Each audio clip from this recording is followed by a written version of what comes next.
साथियों नमस्कार, आदाब, सलाम, सत श्री अकाल, केम छो। आप सभी का स्वागत है हमारे इस YouTube चैनल में। ग्रेविटी क्लासेज आपका हार्दिक स्वागत करती है। हम लोग पार्टिकल फिजिक्स की सीरीज कर रहे हैं और आज हम लोग पार्टिकल फिजिक्स में जानने की कोशिश करेंगे what are the baryon number conservation laws. Conservation laws की सीरीज चल रही है। हम लोगों ने पहले 5 कंजर्वेशन लॉज को डिस्कस किया। आज हम लोग जो है बेरियन नंबर के कंजर्वेशन लॉ के बारे में डिस्कस करने वाले हैं।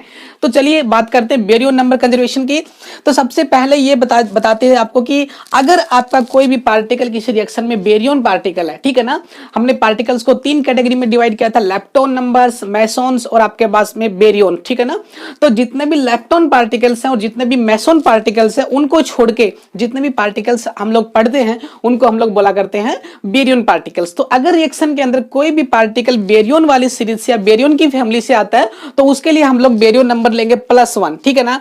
जैसा कि आपने लास्ट वीडियो में देखा था लेप्टॉन नंबर कंजर्वेशन में जितने भी लेप्टॉन पार्टिकल्स हैं उन सभी के लिए एल की वैल्यू हम लोग 1 लेके चलते थे। जितने भी एंटी लेप्टॉन्स होते थे उन सभी के लिए एल की वैल्यू -1 लेके चलते थे। तो यहाँ पे भी वही काम है, जितने भी बेरियन पार्टिकल्स होंगे उन सभी के लिए बी की वैल्यू +1 होगी। जितने भी एंटी बेरियन होंगे उन सभी के लिए बी की वैल्यू -1 लेके चलेंगे। और जितने भी अदर पार्टिकल्स हैं बेरियन और एंटी बेरियन को छोड़ के जितने भी पार्टिकल्स हैं वो कौन से, लेप्टॉन, मेसॉन्स और आपका गामा पार्टिकल और आपका ग्रेविटॉन पार्टिकल। ये जो पार्टिकल्स हैं इन सभी के लिए आपका जो बी का वैल्यू होगा वो क्या होगा, 0 होगा, ठीक है ना। ये था आपका बेरियन नंबर कंजर्वेशन लॉ के लिए थोड़ा सा इंट्रोडक्शन। अब देखिए कौन कौन से पार्टिकल बेरियन की फैमिली में आते हैं। तो हमने बेरियन की फैमिली में 2 पढ़े थे, ठीक है ना। एक तो पढ़े थे न्यूक्लियन और एक हमने पढ़े थे हाइपरॉन्स, याद है आपको। तो न्यूक्लियन में कौन कौन सी कैटेगरी होती थी।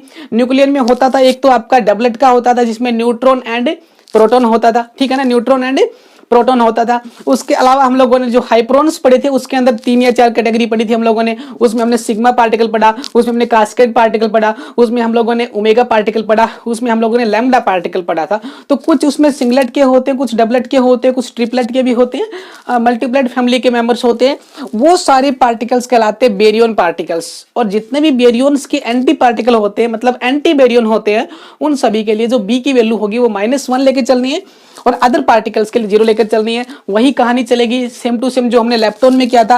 अब देखिए कल हम लोगों ने जब लेप्टॉन नंबर किया था तो हम लोगों ने इलेक्ट्रॉन की स्टेबिलिटी के लिए आपको बताया था कि लेप्टॉन नंबर कंजर्वेशन जो होता है इलेक्ट्रॉन की स्टेबिलिटी को सीधा सीधा प्रूव करता है। वैसे ही आपका जो बेरियन नंबर कंजर्वेशन जो है वो आपको प्रोटॉन की स्टेबिलिटी को क्या करता है, शो करता है। मान लीजिए कि हमारे पास कोई प्रोटॉन है तो प्रोटॉन जो होता है वो एक बेरियन पार्टिकल होता है और आप जानते हैं कि बेरियंस आर द हैवीएस्ट पार्टिकल, ठीक है ना। आपके लेप्टॉन, मेसॉन और बेरियन में बेरियन जो होते हैं वो हैवी पार्टिकल होते हैं। तो जब भी प्रोटॉन को डिके किया जाएगा, प्रोटॉन को तोड़ा जाएगा तो प्रोटॉन अपने से हल्के पार्टिकल्स में ही क्या होगा, टूटेगा। तो प्रोटॉन से जो हल्के पार्टिकल्स कौन होते हैं, जितने भी बेरियंस होते हैं उनमें प्रोटॉन और न्यूट्रॉन सबसे हल्के होते हैं। उसके अलावा आपके सिग्मा, कास्केड, लैम्डा वो सब हैवी पार्टिकल्स होते हैं। तो अगर प्रोटॉन को ब्रेक करेंगे तो प्रोटॉन या तो लेप्टॉन में टूटेगा या फिर मेसॉन में टूटेगा, क्योंकि lepton and mesons are the lighter particle as compare to proton, ठीक है ना। तो एक प्रोटॉन टूट सकता है या तो 2 लेप्टॉन में, 2 मेसॉन में, 1 मेसॉन 1 लेप्टॉन में टूट सकता है। अब देखिए अगर प्रोटॉन, लेप्टॉन, मेसॉन में टूटता है तो लेप्टॉन के लिए बेरियन नंबर कितना होगा, 0। लेप्टॉन पार्टिकल तो इसमें आ रहा है, lepton and mesons are not the baryon particle, तो बी की वैल्यू 0 होगी। प्लस यहाँ पे मेसॉन के लिए भी बी की वैल्यू क्या होगी, 0 होगी। लेकिन जो प्रोटॉन है वो तो आपका कैसा पार्टिकल है, वो तो बेरियन पार्टिकल है, इसके लिए बी की वैल्यू क्या होगी, +1 होगी। तो आपके रिएक्शन के अंदर आपकी जो लेफ्ट हैंड साइड और राइट हैंड साइड में जो है बेरियन नंबर कंजर्व नहीं हो रहा है। यहाँ पे 0 आ रहा है और यहाँ पे 1 आ रहा है, 1 is not equal to 0। It means that baryon number conservation is not valid. It means that this reaction is not valid. Proton is not break into smaller particles, ठीक है ना। प्रोटॉन छोटे पार्टिकल में नहीं टूट सकता, इसलिए हम लोग मानेंगे कि प्रोटॉन एक स्टेबल पार्टिकल है, ठीक है ना। प्रोटॉन एक स्टेबल पार्टिकल है। ऐसे ही हमने इलेक्ट्रॉन को स्टेबल पार्टिकल प्रूव किया था, ठीक है। बात क्लियर है आपको, ये वाली बात, प्रोटॉन वाली बात। चलिए अब हम लोग क्या करते हैं, आगे की बात करते हैं, ठीक है। प्रोटॉन की स्टेबिलिटी क्लियर हो गई। अच्छा अब जो हम लोग क्या करते हैं, कुछ एग्जांपल लेके चलते हैं आपको, ठीक है ना।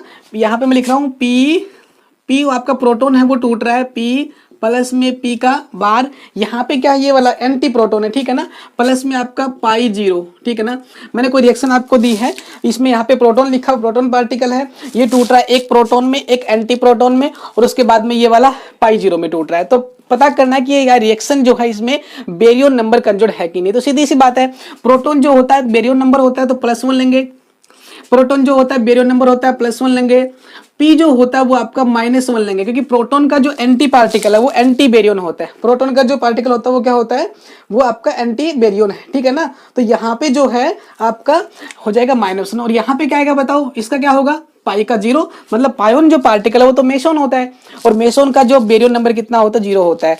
दूसरी बात आपको एक बात याद रखनी कि ये वाला जो होता है बेरियन नंबर वो एक स्केलर क्वांटिटी होती है, इसको सिंपल रूल से ऐड करना होता है। तो लेफ्ट हैंड साइड में +1 आ रहा है और राइट हैंड साइड में आ रहा है कितना, 0। तो इसका मतलब ये जो रिएक्शन है ये बेरियन नंबर कंजर्वेशन लॉ को फॉलो नहीं करती, इसका मतलब ये वाली रिएक्शन क्या होगी, फॉरबिडन है, किसके लिए, बेरियन नंबर कंजर्वेशन के लिए, ठीक है ना।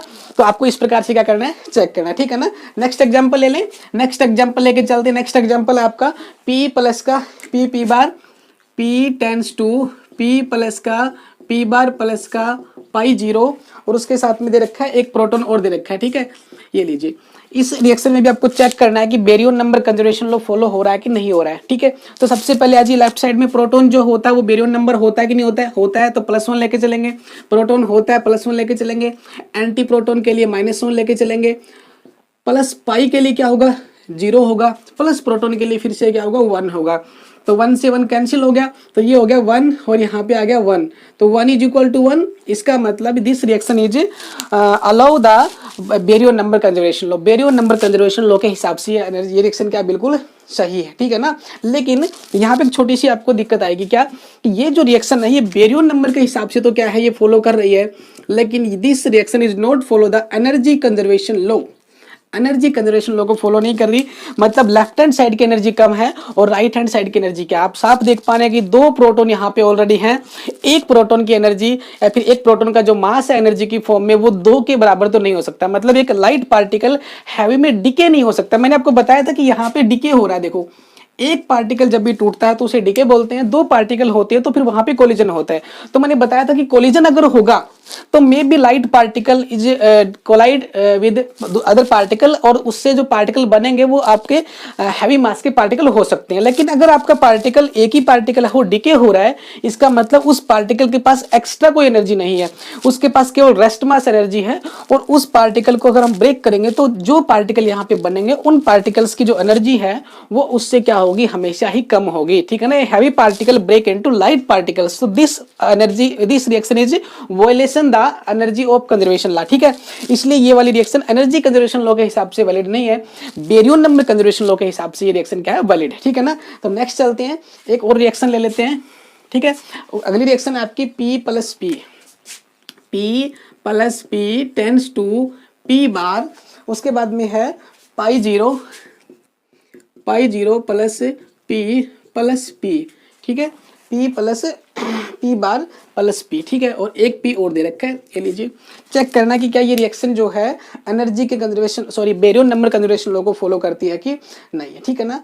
अब देखो यहाँ पे देखते हैं क्या होता है, 2 प्रोटॉन है यहाँ पे 3 प्रोटॉन है, तो इन तीनों प्रोटॉन का मास ज्यादा होना चाहिए, एनर्जी ज्यादा होनी चाहिए, इन 2 प्रोटॉन की कम होनी चाहिए। तो मुझे बताओ क्या ये रिएक्शन एनर्जी के कंजर्वेशन लॉ के हिसाब से वैलिड है कि नहीं है। तो आप बोलोगे कि सर बिल्कुल नहीं है, क्योंकि यहाँ पे 3 पार्टिकल है प्रोटॉन, यहाँ पे 2 ही पार्टिकल है, 2 हल्के होंगे मिलके, तीनों का ज्यादा हो जाएगा, है तो प्रोटॉन ही, तो 2 प्रोटॉन का एनर्जी और 3 प्रोटॉन की एनर्जी में क्या होगा, डिफरेंस होगा, तो 3 की ज्यादा होगी, लाइट हैवी में टूट नहीं सकता। लेकिन मैंने आपको एक बात बताई थी, यहाँ पे डीके नहीं हो रहा है, यहाँ पे क्या हो रहा है, कोलिजन हो रहा है, यहाँ पे क्या हो रहा है, कोलिजन हो रहा है, 2 पार्टिकल टकराए, तो जब कोलिजन होता है तो एक एक्स्ट्रा एनर्जी हमको मिलती है, एक्स्ट्रा एनर्जी हमारे पास होती है, उन दोनों का जो डिफरेंस आएगा उस एनर्जी के बराबर आएगा, जिसको हम लोग थ्रेशोल्ड एनर्जी बोलते थे, ठीक है।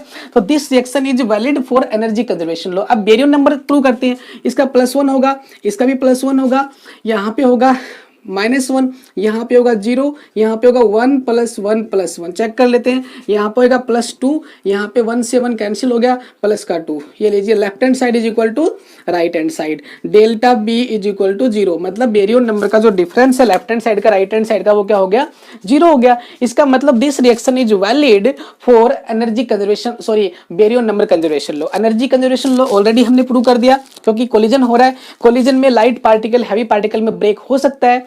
ऐसे ही आपका अगर डीके होता तो वो पार्टिकल आपका लाइट पार्टिकल हैवी में डीके नहीं हो सकता, वहां पे इनवैलिड हो जाता। लेकिन यहाँ पे दोनों ही कंजर्वेशन लॉ फॉलो कर रहे हैं, बेरियन नंबर भी फॉलो कर रहा है और आपका ये वाला एनर्जी का कंजर्वेशन लॉ भी फॉलो कर रहा है, ठीक है ना। तो चलिए आगे, ये था आपका बेरियन नंबर कंजर्वेशन लॉ, ठीक है। एक एग्जांपल और ले लेते हैं ताकि और अच्छे से समझ में आए, ठीक है ना। P प्लस का P टेंस टू, यहाँ पे दे दिया P बार, P प्लस का P बार प्लस का पाई 0 प्लस का P प्लस का P, ठीक है ना। इस प्रकार से आपको दे दिया। आपको ये चेक करना है कि भाई ये वाली जो रिएक्शन है ये बेरियन नंबर कंजर्वेशन लॉ के हिसाब से तो हम लोगों ने चेक कर ली। यहाँ पे 3 प्रोटॉन आ रहे हैं, यहाँ पे 2 प्रोटॉन आ रहे, कोलिजन से हो गया। कि भाई स्पिन से और चेक करते हैं कि भाई क्या ये रिएक्शन स्पिन कंजर्वेशन लॉ को फॉलो करती है कि नहीं करती है, ठीक है ना। हालांकि स्पिन हम लोगों ने कर भी ली थी, ठीक है ना। इनकी स्पिन हाफ होती, इनकी स्पिन हाफ होती, स्पिन लिखते जाओ। फिर यहाँ पे दिक्कत आएगी कि इनकी जो स्पिन होगी वो कैसे ऐड करेंगे। जो पाई 0 वाला पार्टिकल है इसकी स्पिन तो क्या हो जाएगी, 0 हो जाएगी। ये वाली 1/2 स्पिन है, ये 1/2 है, ये वाली 1/2, ये 1/2। पार्टिकल और एंटी पार्टिकल की स्पिन क्या होती है, सेम होती है। यहाँ पे कितना आएगा 1/2 और यहाँ पे कितना आएगा बताओ 1/2 आएगा, ठीक है ना। अब देखो 4 पार्टिकल हो गए, ये वाले 2 पार्टिकल है, इनकी स्पिन कैसे निकालोगे बताओ। 1/2 - 1/2 का मोड और 1/2 + 1/2 का मोड, तो कितना आएगा 0 और यहाँ पे कितना आएगा 1 आएगा, ठीक है ना। यहाँ पे इन दोनों का कितना आएगा बताओ 0,1 आएगा और इन दोनों का कितना आएगा बताओ 0,1 आएगा। फिर इसकी एनर्जी इसके साथ निकालेंगे, इसके साथ निकालेंगे। 4 पार्टिकल 4 बार इनकी स्पिन निकलेगी। उन चारों में से अगर एक भी कंपोनेंट इनमें से किसी एक से मैच कर गया तो वो क्या हो जाएगी, वैलिड हो जाएगी, ठीक है ना। तो इसको निकाल लीजिए 0 से लेके, ये देखिए 0 का इन दोनों के साथ कर दीजिए 0 - 0 और उसके बाद में 0 + 0, ठीक है ना। उसके बाद 0 का कर दीजिए 1 के साथ 0 - 1 और 0 + 1। उसके बाद 1 का कर दीजिए 1 + 0 और 1 - 0, ठीक है, 1 - का 0। सिमिलरली यहाँ पे आएगा 1 - 1 और उसके बाद में आएगा 1 + 1, ठीक है ना। तो ये कितना आएगा 0 - 0 कितना आएगा 0 आएगा, 0 + 0 कितना आएगा 0 आएगा, 0 - 1 कितना आएगा 1 आएगा, 0 + 1 1 आएगा, 1 + 0 1 आएगा, 1 - 0 1 आएगा, 1 - 1 0 आएगा, 1 + 1 2 आएगा। इन सारों में एक भी मैच करा लो, 0 और 1, यहाँ भी 0 और 1 आ रहा है, यहाँ भी 0 और 1 आ रहा है। इसका मतलब ये रिएक्शन जो है स्पिन कंजर्वेशन लॉ को भी फॉलो करती है और ये वाली बेरियन नंबर के कंजर्वेशन लॉ को भी फॉलो करती है, ठीक है ना। तो हम बोल सकते हैं कि यहाँ पे तीनों कंजर्वेशन के लॉ वैलिड हो रहे हैं, एनर्जी वाला भी, ठीक है ना। और स्पिन से हमने चेक कर लिया तो हम लोगों को जो मोमेंटम है, एंगुलर मोमेंटम है, वो भी हमने प्रूव कर चेक कर लिया। तो स्पिन, एंगुलर मोमेंटम, आपका एनर्जी, आपका लीनियर मोमेंटम तो ऑलरेडी हो ही जाता है कंजर्व, ठीक है ना। बेरियन नंबर भी कंजर्व है, लेप्टॉन नंबर भी कंजर्व है, तो सब चेक कर लिया हम लोगों ने। तो लेप्टॉन नंबर तो चेक ही नहीं करना क्योंकि यहाँ पे कोई लेप्टॉन पार्टिकल है ही नहीं, ठीक है ना। लेप्टॉन पार्टिकल होता तो लेप्टॉन नंबर को चेक करते, ठीक है ना। तो सारे कंजर्वेशन लॉ चेक कर लिए हम लोगों ने, तो ये रिएक्शन जो है कंजर्वेशन लॉ को फॉलो कर रही है, तो इसका मतलब ये वैलिड रिएक्शन होगी, ठीक है ना। क्लियर बात सभी को। तो ये था आपका बेरियन नंबर कंजर्वेशन लॉ, ठीक है ना। अब हम लोग बात करते हैं नेक्स्ट आपका कंजर्वेशन जो लॉ है सीपीटी वाला, ठीक है ना। इसमें अपने कुछ ज्यादा चीजें नहीं देखनी। सीपीटी का मतलब ये होता है कि भाई कोई पार्टिकल जो है उसका चार्ज कंजुगेशन और उसकी पेरिटी, अगर उसके ऊपर पेरिटी ऑपरेटर अप्लाई करते हैं तो वही रह जाए वो, और टाइम रिवर्सल का मतलब टाइम का ऑपरेटर अप्लाई करें तो वही रह जाए। तो इसका मतलब तो क्या करेगा वो, इसको फॉलो करेगा, अदरवाइज वो नहीं करेगा। अपने को ये वाला जो कंजर्वेशन लॉ है चेक करने की जरूरत नहीं होती है। ये केवल अपने को इंटरेक्शन चेक करने के लिए होता है कि आपका जो गिवन रिएक्शन है वो आपका कौन से इंटरेक्शन को फॉलो कर रही है, स्ट्रॉन्ग को कर रही है, वीक को कर रही है, या फिर आपका किसी दूसरे इंटरेक्शन को फॉलो कर रही है, ठीक है ना। तो इसके लिए बताया जाता है सीपीटी, बाकी इसका कोई यूज नहीं है, ठीक है ना। तो चलिए अब हम लोग जो है नेक्स्ट करते हैं भाई आपके नॉन एग्जैक्ट कंजर्वेशन लॉ, हम लोगों ने एग्जैक्ट कंजर्वेशन लॉ हमने पढ़े, हमने चार्ज, हमने मास, हमने एनर्जी, हमने एंगुलर मोमेंटम, हमने लीनियर मोमेंटम, हम लोगों ने बेरियन नंबर और लैप्टॉन नंबर कंजर्वेशन लॉ को पढ़ा। अब हम लोग जो है नॉन एग्जैक्ट को हम लोग पढ़ेंगे, ठीक है ना। तो अब हम लोग जो बात करते हैं आपके अप्रोक्सीमेट कंजर्वेशन लॉज के बारे में बात करते हैं। हमने इससे पहले जो है एग्जैक्ट कंजर्वेशन लॉ के बारे में बात की। एग्जैक्ट कंजर्वेशन जो लॉ होते हैं वो सभी पार्टिकल्स में लगते हैं, सभी इंटरेक्शन में लगते हैं, लेकिन आपके जो नॉन एग्जैक्ट या फिर हम लोग बोल सकते हैं अप्रोक्सीमेट कंजर्वेशन जो लॉ होते हैं वो आपके हर प्रकार के पार्टिकल्स में लगाने की जरूरत नहीं होती। अगर आपके रिएक्शन के अंदर कुछ गिवन पार्टिकल्स जो उस कैटेगरी के नहीं होते, जिनके लिए हमको ये वाले लॉ चेक करने की जरूरत नहीं है, तो उसमें हम लोग ये वाले लॉ अप्लाई नहीं करेंगे, और जिसमें जरूरत होगी तो ही ये वाले कंजर्वेशन लॉज को यूज करेंगे, ठीक है। सबसे पहला जो कंजर्वेशन लॉ जो आता है अप्रोक्सीमेट के अंदर, सबसे पहला वो आता है आइसोस्पिन आई, ठीक है ना।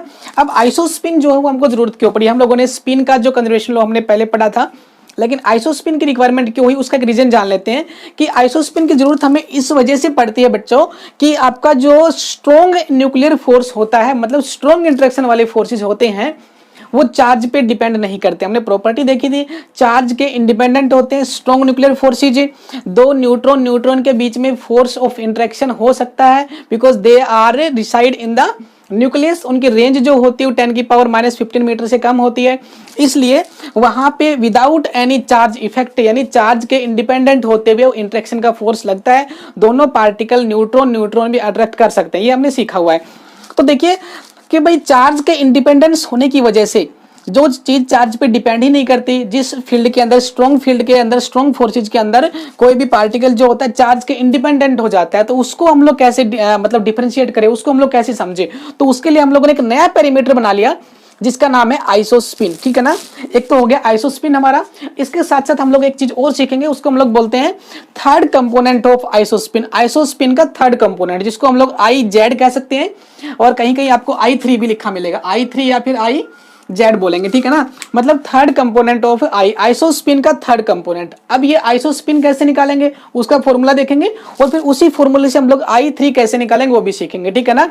और हमें जो है इन दोनों को किसी भी रिएक्शन में क्या करना है, कंजर्वेशन लॉ को चेक करना है, ठीक है ना, कि भाई ये वाला वैलिड है कि नहीं है। दूसरी बात है, हर पैरामीटर के साथ में हम लोग आपको एक बात बताते आ रहे हैं कि कौन सा पैरामीटर जो है वो आपका कंजर्वेशन लॉ को फॉलो करता है, तो उसमें उस पार्टिकल की जो आइसोस्पिन है उसकी जो पैरामीटर है उसको हम लोग ऐड कैसे करते हैं। तो हम लोगों ने दो तरीके से ऐड करना सीखा, या तो स्केलर ऐड करते हैं या फिर उसको वेक्टर से ऐड करते हैं। तो आइसोस्पिन जो होता है वो एक वेक्टर क्वांटिटी होती है, तो जब भी मैं आइसोस्पिन को ऐड करूंगा, दो पार्टिकल की आइसोस्पिन दे रखी है अपने को 1 और 1, तो मैं उसको सीधा ऐड नहीं करूंगा, उसको मैं 2 नहीं लिख सकता, क्योंकि आपका जो आइसोस्पिन होती है वेक्टर क्वांटिटी होती है, तो उसको ऐड करने के लिए हम लोग वेक्टर के रूल लगाएंगे। तो 1+1 से लेके और 1-1, यानी हम लोगों ने जब वहां पे स्पिन को ऐड किया था वैसे ही यहाँ पे इसको ऐड करना है, वेक्टर है। लेकिन जो आपका थर्ड कंपोनेंट ऑफ स्पिन है आपका मतलब IZ है, उसको हम लोग सिंपली अलजेब्रिकली ऐड कर सकते हैं। वो एक वेक्टर क्वांटिटी नहीं होती, वो एक स्केलर क्वांटिटी होती है, जैसा हम लोग चार्ज को ऐड करते हैं स्केलर क्वांटिटी होती है, ठीक है ना। पेरिटी के लिए हम लोगों ने बताया था कि पेरिटी जो होती है मल्टीप्लिकेटिव नेचर की होती है, दो चीजों की पेरिटी निकालनी हो दो पार्टिकल की तो मल्टीप्लाई करते हैं उनकी, ठीक है ना। ऐसे ही अगर आपको आइसोस्पिन निकालनी है तो हम लोग उसको वेक्टोरिकली ऐड करेंगे, और अगर हम लोगों को थर्ड कंपोनेंट ऑफ जेड निकालना है तो हम उसको क्या करेंगे, स्केलर से ऐड करेंगे, मतलब अलजेब्रिकली ऐड करेंगे, ठीक है ना। तो कुछ इंपॉर्टेंट पॉइंट मैंने यहाँ पे लिखे हैं आइसोस्पिन के बारे में। सबसे पहले पॉइंट तो मैंने यही लिखा है कि भाई हमें इसकी रिक्वायरमेंट इसलिए पड़ी थी क्योंकि स्ट्रॉन्ग इंटरेक्शन के अंदर फोर्सेज जो होते हैं वो चार्ज के इंडिपेंडेंट होते हैं, इसलिए हमको आइसोस्पिन का जो पैरामीटर डिफाइन करना पड़ा। सेकेंड बात क्या है, डिफरेंट मेंबर ऑफ मल्टीप्लेट्स। अब देखिए स्ट्रॉन्ग जब फोर्स की बात कर रहे हैं तो आपको पता है कि कौन से पार्टिकल ऐसे हैं जो स्ट्रॉन्ग इंटरेक्शन को वैलिड होते हैं, ठीक है ना। हमने पढ़ा लेप्टॉन, हमने पढ़ा था लेप्टॉन और मेसोन एंड हेड्रोन्स। हमारे पास 3 टाइप की कैटेगरी थी, लेप्टॉन, मेसोन एंड हेड्रोन्स, ठीक है ना। तो ये जो लेप्टॉन और मेसोन पार्टिकल्स होते थे ये स्ट्रॉन्ग इंटरेक्शंस के अंदर वैलिड नहीं होते, ये वीक इंटरेक्शन और इलेक्ट्रोमैग्नेटिक इंटरेक्शंस के अंदर वैलिड होते हैं। लेकिन जो हेड्रोन पार्टिकल होते हैं वो स्ट्रॉन्ग, इलेक्ट्रोमैग्नेटिक और वीक तीनों ही इंटरेक्शंस को फॉलो करते हैं, हमने आपको बताया था, ठीक है ना। तो ये जो आपकी आइसोस्पिन का जो पैरामीटर है वो केवल और केवल हेड्रोन्स के लिए है, ये अच्छी बात है। इसलिए तो हम लोग बोल रहे थे कि ये जो पैरामीटर्स होंगे ये सभी पार्टिकल्स के लिए वैलिड नहीं होते। अगर आपके रिएक्शन में लेप्टॉन और मेसोन दे रखे हैं तो उनके लिए हमें आइसोस्पिन का कंपोनेंट की पैरामीटर को चेक करने की जरूरत नहीं पड़ेगी, ठीक है, क्योंकि ये जो पैरामीटर ये केवल हेड्रोन्स के लिए ही वैलिड है। हेड्रॉन्स पार्टिकल कौन से होते हैं? हैवी पार्टिकल होते हैं। हेड्रॉन्स के अंदर आपकी दो कैटेगरी होती है, एक आपकी क्या होती है? न्यूक्लियॉन्स होती है। मतलब मेसोन और हेड्रॉन्स मिला के क्या बनते हैं बताओ? बेरियन बनते हैं, ठीक है ना।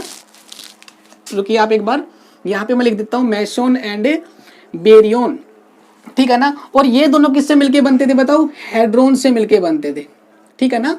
ठीक है, अच्छा अब देखो हेड्रॉन के अंदर दो आते हैं, मेसोन एंड बेरियन। और बेरियन में फिर दो कैटेगरी होती है, एक तो होती है न्यूक्लियन और एक होती है आपकी क्या होती है? हाइपरॉन होती है, ठीक है ना। तो ये जो पार्टिकल होते हैं, ये वाले पार्टिकल, ये स्ट्रॉन्ग इंटरेक्शंस को क्या करते हैं? फॉलो करते हैं, ठीक है ना। तो मुझे लेप्टॉन्स के अंदर जो है ये वाला कंजर्वेशन लॉ अप्लाई नहीं करना, ठीक है ना। अब देखो इसमें ये जो आपके पार्टिकल होते हैं बेरियन, उसमें जितने भी कैटेगरी होती है, जितने भी फैमिली होती है, उनमें डबलेट होते हैं, सिंगलेट भी होते हैं, ट्रिपलेट भी होते हैं। जैसे कि मैं बात करूं कि सिग्मा की, तो सिग्मा पार्टिकल में 3 होते हैं, sigma positive, sigma negative, sigma zero. Cascade की बात करूं तो कास्केड में 2 होते हैं, कास्केड नेगेटिव, कास्केड जीरो। मैं बात करूं कि न्यूक्लियॉन्स की, तो उसमें न्यूट्रॉन प्रोटॉन 2 होते हैं, तो उसमें डबलेट भी होते हैं, सिंगलेट भी होते हैं और ट्रिपलेट भी होते हैं, मतलब मल्टीप्लेट फैमिली होती है, ठीक है ना। तो जब भी मल्टीप्लेट फैमिली की बात करेंगे तो मल्टीप्लेट फैमिली के अंदर देखो, मल्टीप्लेट फैमिली के अंदर हम लोग उनकी स्पिन कैसे निकालेंगे? तो स्पिन निकालने के लिए हमें यह ध्यान रखना है कि किस फैमिली के अंदर कितने मेंबर्स हैं, किस फैमिली के अंदर कितने मेंबर्स हैं, वही उसकी मल्टीप्लिसिटी होगी। जैसे कि मान लो मैं न्यूक्लियॉन्स की बात करता हूं, तो न्यूक्लियॉन्स की मल्टीप्लिसिटी कितनी होगी? 2, क्योंकि उसमें 2 पार्टिकल है। Number of particles in a given family is called multiplicity. अगर मैं बात करूं कि भाई सिग्मा के अंदर कितने मल्टीप्लिसिटी होगी, तो सिग्मा में कितनी होती है? 3 होती है, तो 3 लिख दूंगा यहाँ पे। अगर मुझे कास्केड की पूछता हो कोई, तो मैं 2 लिख दूंगा। यानी जितने number of particles given family में है, वही उसकी मल्टीप्लिसिटी होती है। नेक्स्ट इसी प्रॉपर्टी क्या है? Different members of multiplets have the same mass. अगर एक फैमिली के अंदर 3 पार्टिकल है, मल्टीप्लेट के अंदर मान लो ट्रिपलेट है, sigma positive, sigma negative, sigma zero, तो तीनों पार्टिकल का जो मास होगा वो क्या होगा? अप्रोक्सीमेट सेम होगा, ठीक है ना। मास की जो प्रॉपर्टी वो सभी के लिए क्या होगी? सेम होगी। मतलब मैं बिल्कुल सेम नहीं कह सकता, एग्जैक्टली सेम नहीं कह सकता, मतलब उनका मास जो होगा वो बिल्कुल लगभग सेम सा होगा, ठीक है ना। लेकिन उनका जो चार्ज है वो क्या होगा? अलग होगा। ये आप जानते हैं, सिग्मा पॉजिटिव, पॉजिटिव चार्ज है, सिग्मा नेगेटिव, नेगेटिव चार्ज है, सिग्मा जीरो न्यूट्रल है, ठीक है ना। तो उनका जो चार्ज है वो डिफरेंट हो सकता है, लेकिन उनका मास क्या होता है? सेम होता है, और चार्ज क्या होता है? डिफरेंट होता है। नेक्स्ट प्रॉपर्टी है behaviour is same for all the particles. एक फैमिली में जितने भी मेंबर्स हैं, एक फैमिली में जितने मेंबर्स हैं, जितने भी मल्टीप्लेट्स में फैमिली के मेंबर हैं, उन सभी का बिहेवियर क्या रहेगा? सेम रहेगा, ठीक है ना। बिहेवियर चेंज नहीं होगा, चार्ज डिफरेंट होगा, मास सेम होगा, बिहेवियर भी सेम होगा। Common quantum number is given to all members. अब इसमें एक फायदा हो रहा है कि अगर एक फैमिली के अंदर 3 पार्टिकल्स हैं, तो उन तीनों पार्टिकल के लिए एक ही क्वांटम नंबर डिसाइडेड है। मतलब बेरियन नंबर डिसाइड था, एक लेप्टॉन नंबर था, ऐसे आपको आइसोस्पिन के लिए एक नंबर डिसाइड करना पड़ेगा कि इस पार्टिकल की कितनी आइसोस्पिन है। लेकिन अगर किसी फैमिली में 3 पार्टिकल्स होते हैं, तो तीनों पार्टिकल्स के लिए डिफरेंट डिफरेंट आपके quantum number, different different number decide नहीं करने होते। एक फैमिली के लिए एक ही नंबर से आपको काम चलाना पड़ेगा। मतलब अगर मैं बोलता हूं कि भाई सिग्मा पार्टिकल है, तो सिग्मा में 3 होते हैं, sigma positive, sigma negative, sigma zero, तो उन तीनों की अलग अलग आइसोस्पिन नहीं होगी, उन तीनों की आइसोस्पिन एक ही होगी। कितनी होगी वो हम लोग निकालनी सीखेंगे, ठीक है ना। समझ गए ना बात? Common quantum number is given to all the members. जितने भी फैमिली के अंदर मेंबर्स होंगे मल्टीप्लेट्स के अंदर, अगर कोई सिंगलेट है, मान लो जैसे कि लैम्डा है, लैम्डा सिंगलेट होगा, ओमेगा है वो सिंगलेट होगा, तो उनके लिए तो एक ही मेंबर है, तो एक ही नंबर ठीक है। लेकिन अगर किसी फैमिली के अंदर 2 या 3 या पार्टिकल होते हैं, सिंगलेट की बजाय डबलेट है, ट्रिपलेट है, क्वाड्रलेट है, मतलब मल्टीप्लेट्स होते हैं, तो उसमें सभी पार्टिकल्स के लिए डिफरेंट डिफरेंट आइसोस्पिन का नंबर, क्वांटम नंबर डिसाइड नहीं होता है। सभी के लिए एक कॉमन क्वांटम नंबर डिसाइड होता है, ठीक है ना। ये कुछ इंपॉर्टेंट बातें थी। अच्छा, आइसोस्पिन निकालने का फॉर्मूला चेक करते हैं। भाई आइसोस्पिन निकाले कैसे? हम लोगों ने पहले सीखे स्पिन कैसे निकालते हैं, पेरिटी कैसे निकालते हैं, चार्ज कैसे निकालते हैं, लेप्टॉन नंबर कैसे निकालते हैं, सभी के लिए हम लोगों ने सीखा। अब हम लोग आइसोस्पिन निकालने के लिए फॉर्मूला क्या बनाएंगे? 2i+1 क्या होता है? 2i+1 is equal to multiplicity. ये मल्टीप्लिसिटी क्या है? Number of family members in a given family, ठीक है ना। कितनी किसी भी मल्टीप्लेट फैमिली में कितने नंबर ऑफ पार्टिकल हैं, कितने फैमिली मेंबर्स हैं, वही उसकी मल्टीप्लिसिटी होगी भाई, ठीक है। अब हम लोग क्या करते हैं, 1-2 एग्जांपल लेते हैं, फिर आपको समझाएंगे, ठीक है। चलिए, तो फॉर्मूला आपको पता चलेगा क्या होता है? 2i+1 इज इक्वल टू, भाई 2i+1 is equal to number of members in a given family. अब उसको मल्टीप्लिसिटी बोलते हैं भाई शॉर्ट में, ठीक है ना। तो मैं नंबर ऑफ मेंबर्स लिख रहा हूँ, ठीक है ना। मल्टीप्लिसिटी, इसको फैमिली मेंबर्स बोल देता हूँ, फैमिली, ठीक है। चलो सबसे पहले बात करता हूं मैं नंबर 1 पे न्यूक्लियंस की बात करता हूं। किसकी? न्यूक्लियंस की बात करता हूं। तो न्यूक्लियंस में क्या होता है? Singlet, doublet, multiplet. डबलेट होता है, क्या होता है? डबलेट। तो डबलेट होता है तो उसमें दो पार्टिकल होंगे। कौन कौन से होंगे बताओ? न्यूट्रॉन एंड प्रोटॉन होंगे। तो दो पार्टिकल है तो मल्टीप्लिसिटी कितनी होगी बताओ? 2i+1 is equal to, multiplicity कितनी है? 2। जितने फैमिली के मेंबर्स होते हैं उतनी ही मल्टीप्लिसिटी होती है, तो यहाँ पे 2 आ जाएगी। यहाँ से सोल्व करेंगे इसको। 2i is equal to 1, i is equal to 1/2। ये लीजिए आइसोस्पिन फॉर द न्यूक्लियंस कितनी आ गई? 1/2। अब देखिए यहाँ पे दो पार्टिकल है, एक न्यूट्रॉन और एक प्रोटॉन। तो न्यूट्रॉन के भी न्यूट्रॉन की आइसोस्पिन भी 1/2 होगी और प्रोटॉन की आइसोस्पिन भी कितनी होगी? 1/2 होगी। मतलब मैंने बताया था कि क्वांटम नंबर एक ही डिसाइड करना है, तो दोनों के लिए 1/2 होगा। यहाँ पे ऐसा नहीं है कि एक का +1 मान लो, एक का +1/2, एक का -1/2, ऐसा नहीं है। वो आपका चार्ज स्पिन वगैरह में होता था, ठीक है ना, कि भाई पार्टिकल एंटी पार्टिकल के लिए, ठीक है ना। तो उन सभी के लिए ये क्या रहेगी? 1/2 रहेगी। लेकिन हाँ ध्यान रखना, अगर मैं इनके एंटी पार्टिकल पूछूं, अगर मैं एंटी पार्टिकल पूछता हूं तो उनके लिए क्या हो जाएगी? -1/2 और -1/2, ठीक है ना, समझ रहे हो ना। एंटी पार्टिकल के लिए क्या होती है? आइसोस्पिन क्या होती है? उसका अपोजिट हो जाएगी, ठीक है ना। लेकिन पार्टिकल के लिए क्या होगी? सभी के लिए सेम होगी। तो ये पहली मल्टीप्लेट फैमिली थी जिसमें मैंने डबलेट उठाया। डबलेट कौन सा था? ये वाला आपका प्रोटॉन एंड न्यूट्रॉन का था, ठीक है ना। आगे चले भाई। अच्छा, और डबलेट कौन कौन से हो सकते हैं? इसके अलावा डबलेट में क्या होते हैं? नंबर 2 पे होते हैं कायोन्स। क्या होते हैं? कायोन्स। अच्छा, कायोन्स में बताओ क्या होते हैं? कायोन्स में होते हैं के पॉजिटिव, के नेगेटिव, के पॉजिटिव एंड के जीरो। यही तो होता है। दो ही तो पार्टिकल होते हैं, एक तो के पॉजिटिव होता है और एक क्या होता है भाई? के जीरो होता है, ठीक है। अच्छा, उसके अलावा एक और ले लेते हैं साथ साथ में, कास्केड पार्टिकल। तो कास्केड पार्टिकल में भी क्या होते हैं? Cascade negative and cascade zero. ये भी दो पार्टिकल होते हैं। ये भी डबलेट फैमिली का मेंबर है, ये भी डबलेट फैमिली का मेंबर है। इसमें दो पार्टिकल, इसमें दो पार्टिकल की फैमिली। इनके दो दो एंटी पार्टिकल भी होंगे। लेकिन आपको पता है कि जब दो मेंबर होते हैं तो मल्टीप्लिसिटी कितनी होगी? 2 होगी। और मल्टीप्लिसिटी 2 होगी तो उसकी आइसोस्पिन कितनी आएगी बताओ? 1/2। तो इनकी भी आइसोस्पिन क्या होगी? 1/2, 1/2, 1/2 एंड 1/2, ठीक है ना। तो 4 पार्टिकल, 6 पार्टिकल जो हमने यहाँ पे लिखे, न्यूट्रॉन, प्रोटॉन, न्यूक्लियंस होते हैं।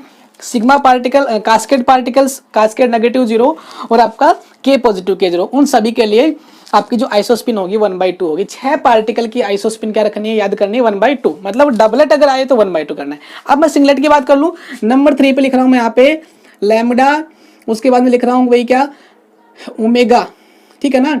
ओमेगा क्या होता है? ये वाला ओमेगा, इसके भी 0 होता है। तो लैम्डा हो गया, ओमेगा हो गया। उसके बाद में ये हो गया आपका ईटा पार्टिकल, ठीक है ना। यहाँ पे मैं हेड्रॉन्स को लेकर चल रहा हूँ। लेप्टॉन और हेड्रॉन में जो हेड्रॉन्स होते हैं वो strong as well as weak as well as electromagnetic interaction को फॉलो करते हैं। Leptons are not follow the strong interaction. Leptons जो होते हैं स्ट्रॉन्ग इंटरेक्शन को फॉलो नहीं करते। तो केवल मैं हेड्रॉन की बात कर रहा हूँ। हेड्रॉन में मेसोन्स भी होते हैं, बेरियंस भी होते हैं। मेसोन फैमिली के अंदर कौन कौन से आते हैं आपके? मेसोन में ये आते हैं, कायोन्स आते हैं, पायोन्स आते हैं, आपके एंटीन्यूट आपका ईटा पार्टिकल आता है, ठीक है ना। तो कायोन्स की फैमिली में 2 होते हैं, पायोन्स की फैमिली में 3 होते हैं, ईटा की फैमिली में 1 होता है। ऐसे आपके जो बेरियन होते हैं उसमें 2 होते हैं। न्यूक्लियन की फैमिली होती है, एक आपकी हाइप्रोन होता है। न्यूक्लियन में एक ही सीरीज होती है, उसमें 2 पार्टिकल होते हैं, न्यूट्रॉन एंड प्रोटॉन, डबलेट बनाता है। और आपका जो हाइप्रोन होता है उसमें sigma, cascade, omega and lambda 4 series होती है, ठीक है ना। तो टोटल सभी पार्टिकल की बारी बारी से पढ़ रहे हैं। देखिए ये तीनों पार्टिकल क्या है बताओ? सिंगलेट बनाते हैं। क्या बनाते हैं? सिंगलेट। और जब सिंगलेट बनाएंगे तो मुझे बताओ सिंगलेट के लिए मल्टीप्लिसिटी कितनी होगी बताओ? 1 होगी। मतलब number of family members in a given family is called the multiplicity. तो इन सभी फैमिली के अंदर तो एक एक ही पार्टिकल है, तो मल्टीप्लिसिटी कितनी होगी? 1 होगी। तो मैं यहाँ पे लिख रहा हूँ 2i+1 इज इक्वल टू 1। 1 से 1 कैंसिल हो गया। 2i इज इक्वल टू 0 और i इज इक्वल टू कितना आ गया? 0 आ गया। मतलब जितने भी सिंगलेट पार्टिकल हैं, मतलब सिंगल फैमिली मेंबर्स हैं, उन सभी की मल्टीप्लिसिटी 1 होती, 0 कितनी होती है? 1 होती है। तो उसके लिए आइसोस्पिन कितनी आएगी बताओ? 0 आएगी, ठीक है ना। मैं लास्ट में जो है सभी पार्टिकल्स के एक टेबल बना दूंगा, उसमें हम लोग सभी की आइसोस्पिन लिख देंगे, ठीक है ना। और उसके बाद थर्ड कंपोनेंट ऑफ आइसोस्पिन सीखेंगे, वो भी उसी में लिख देंगे, ठीक है ना। तो ये किसके लिए हो गया बताओ? सिंगलेट के लिए हो गया। अब अगली फैमिली पे चलते हैं। नंबर 4 पे हम लोग सीखेंगे किसके लिए? ट्रिपलेट वाली फैमिली के लिए। तो ट्रिपलेट वाली फैमिली कौन कौन सी होती है? ट्रिपलेट में सबसे पहले नंबर पर मैं लिखता हूं क्या? Kaons, K positive, pions, pi positive, pi negative and pi 0। Pions जो होते हैं वो ट्रिपलेट बनाते हैं, बिल्कुल सही। इसके अलावा sigma particle, sigma zero, sigma positive and sigma negative, ये भी ट्रिपलेट बनाते हैं। तो मुझे दो यहाँ पे फैमिली लेनी है, एक तो पायोन्स की और एक किसके, सिग्मा की। ये ट्रिपलेट बनाते हैं। ये 6 पार्टिकल क्या बनाते हैं, डबलेट बनाते हैं।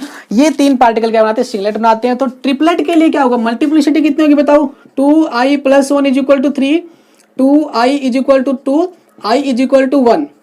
मतलब जो ट्रिपलेट पार्टिकल होते हैं, ट्रिपलेट फैमिली वाले पार्टिकल होते हैं, मेंबर्स 3 मेंबर वाली पार्टिकल्स होते हैं, उनके लिए आइसोस्पिन कितनी होगी, 1 होगी। डबलेट वालों के लिए 1/2 होगी और सिंगलेट वालों के लिए कितनी होगी, 0 होगी। मतलब 0, 1 और 1/2 ये हमको याद रखना है। ये 6 पार्टिकल लिख लिए मैंने, सभी की आइसोस्पिन 1 लेके चलनी है। जितने भी इनके एंटी पार्टिकल होंगे उनके आइसोस्पिन -1 होगी। जितने भी एंटी पार्टिकल्स होते हैं इनकी आइसोस्पिन 0 ही रहेगी। जितने भी एंटी पार्टिकल्स उनकी स्पिन -1/2 होगी। ठीक है ना, ये थी आपकी spin off the isospin of the particles. This is the approximate conservation law for the particles. ठीक है ना, चलिए आगे। ये सभी पार्टिकल्स की आपको आइसोस्पिन निकालनी आ गई। अब आइसोस्पिन निकालनी आ गई तो हम लोग क्या करते हैं, अभी आइसोस्पिन का जेड कंपोनेंट निकालने की कोशिश करते हैं। ठीक है, मतलब इसका थर्ड कंपोनेंट कह दो चाहे जेड कंपोनेंट कह दो। ठीक है, चलो ये कैसे निकालेंगे देखो।